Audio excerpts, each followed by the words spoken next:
Tonight, our entire system of government is put under the spotlight. Have they crossed the fine line between public relations and propaganda? They call it reframing public opinion.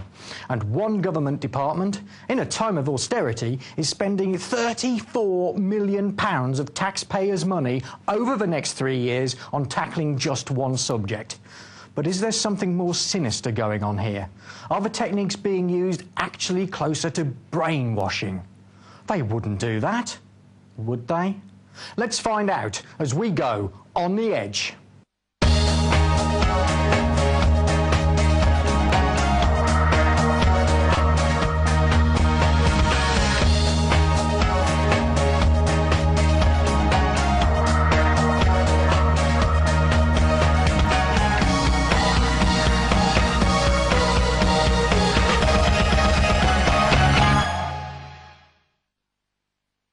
Good evening, everybody. Welcome back. We are on the edge, and this is Edge Media Television on Sky Channel 200. Thank you very much for joining us. As usual, throughout the evening, we will be, of course, taking your texts and monitoring our forums. And for a little bit of a change from what you're used to, we are indeed going to have a monitor, somebody we call a TJ, a text jockey. And let me introduce you to Fern. Give a wave to the people out there, Fern. There we go. And basically, all you've got to do is to send us a text. If you've got any comments on what you hear tonight, is type the word EDGE, then a space, then a message with your name, so we know who sent the message, and send that to that text number, 86686. That's 86686. Now, standard text charges apply, and of course, do make sure that you have the permission of the bill payer. Now, tonight, we welcome back one of the guests who has been a fairly regular face on the edge in the past. Ladies and gentlemen, for those of you who are new, let me introduce to you Brian Gerish. He is the editor of the UK column, which does some incredible investigative reporting, and we are going to sort of scratch the surface of so much tonight. Brian, welcome to the new series. Good evening to you. Now, in the introduction, which we just saw there, we were mentioning all sorts of strange things involving government expenditure. Now, one word that I picked up from the UK column in the various articles was the Cabinet Office Behavioural Insight Unit. Yeah. Now, what is that and what is it for? Well, first of all, credit where it's due, because this was originally brought to light by the Independent newspaper, and they produced a column on it. In which they said a small unit had been set up inside the Cabinet Office, and that unit was tasked with looking at applied psychology in order to change people's behaviour.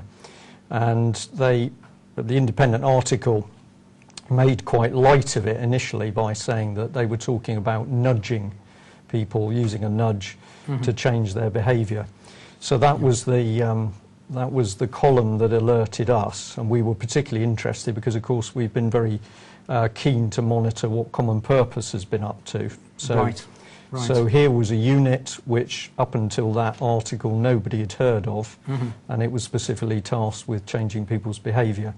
So we started to research it, and my goodness, we found a few things. Now, this gets quite complicated as a story, and I think for the benefit of new viewers, could you explain a little bit about the background of Common Purpose? Who are they? What do they do? Well, Common Purpose you can look up on the internet very easily. It's a charity. It claims to train new leaders of society and to help people understand how society works. And it also says it trains them to pull the levers of society. And they use this phrase, leading outside authority. But when you get into it deeper, what you find is a charity talking about education, but that education is overwhelmingly political, because the charity is there to change the way society works and the way we think. That's a very bizarre thing for a charity to get involved with, surely. Well, one would have thought so, but actually, if you get into charities and you start to look through the Charities Commission information, you will find that there's a lot of charities that now have a political function. Right. Most people still give to charities thinking that they're helping people or animals, but out of a £44 billion budget, which is what charities actually take at the moment. Yeah. With the top 10 charities taking most of that money, much of their work is political. And we shouldn't be surprised, because key people within the government organisations have actually been saying that within the big society, charities and non-governmental organisations should actually be used to implement a political agenda.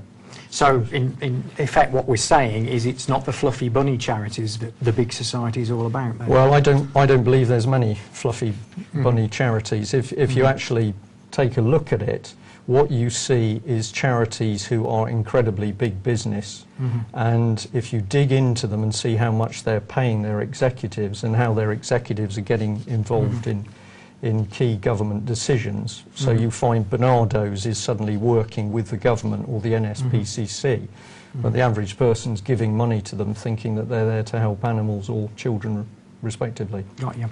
Now, talking of money, I mentioned that this figure of £34 million being spent over 3 years on reframing one particular topic. What department are we talking about? Well, that was DEFRA. Right. And this came out of some research that a lady in our team did. It was excellent. And the key thing is, whilst we'll stick on the Independent at the moment, whilst the Independent was saying, well, here is a behavioural unit just set up inside the Cabinet Office, as if that was new, what we discovered was that there was one set up in the inside DEFRA some years ago, and that had been funded to the tune of £34 million. And what it seemed to have been there was for a trial unit. Now, the thing is, I'm a suspicious person, I'm sorry I got like that, but you decide, you phone up DEFRA and say, can I speak to somebody in the behavioural unit? Very nice lady answers the phone, she obviously goes and looks at her database, and then there's a pause because she can't find a number for that department. So she gets embarrassed, and eventually you'll put through to the press office, where DEFRA's press team interrogate you. Why do you want to know? Who are you? Where do you come from? Well, I just called to ask some details. Well, what do you want to know? So I said, well, what I'd like to know is who's in charge of the unit, how many people it employs, and how much money it consumes. You'll have to send it in writing. Even though, for the basis of what we're talking about here, you are actually a newspaper. Well, so, but anybody's entitled to find out where public money's going, and I'm usually honest and say, okay, we run a newspaper, but all we wanted was some basic facts and figures, and they didn't want to give them to us. In the same way that when you phone up the Cabinet Office press team and you say, please will you tell us about the behavioural unit, they refuse to name any individual who was involved. So I say, why the secrecy? Well, indeed. And they know enough to know not to say anything. Well, I think it's more than knowing enough, because when you talk to these people, they respond to you in little sound bites. So they won't even give a personal opinion. You get a little clipped slide of what the unit is. Now, the Cabinet Press Office, I believe, lied to me directly, because they said, well, we're not doing anything to do with NLP, neuro-linguistic programming. But we already knew at that stage that there were at least 3 NLP consultancies who'd been doing work for the Cabinet Office, so somebody was lying. Now, obviously, again, for the benefit of our new viewers, the concept of neuro-linguistic programming, this is where people go on courses and find out how to frame the way they deal with people and get them to do what they want. It's a form of hypnosis, and I'm obviously talking as a lay person because I've had to learn about it, but essentially it's a form of hypnosis where you are manipulating maybe body language, grammar, you're watching what the other person is doing, how you talk, intonation. There are a number of different things. So do you have to be there in person for this to work, or can it be via the TV? No, it can be done through the written word, and it certainly can be done through visual images and sound and audio. So no, you don't have to be in the room. Can be absolutely. Hypnotism. Yeah. Well, we'll qualify that. What it's actually doing is not only registering on your conscious mind, it's registering at the same time on the subconscious mind. So below the surface, you're not consciously you are picking something up in the meaning, but subconsciously something else is coming in. Now, before there's going to be NLP people, NLP practitioners out there, what I say to those people is that I know full well that NLP is being used for good purposes, so people are being helped through the application of NLP.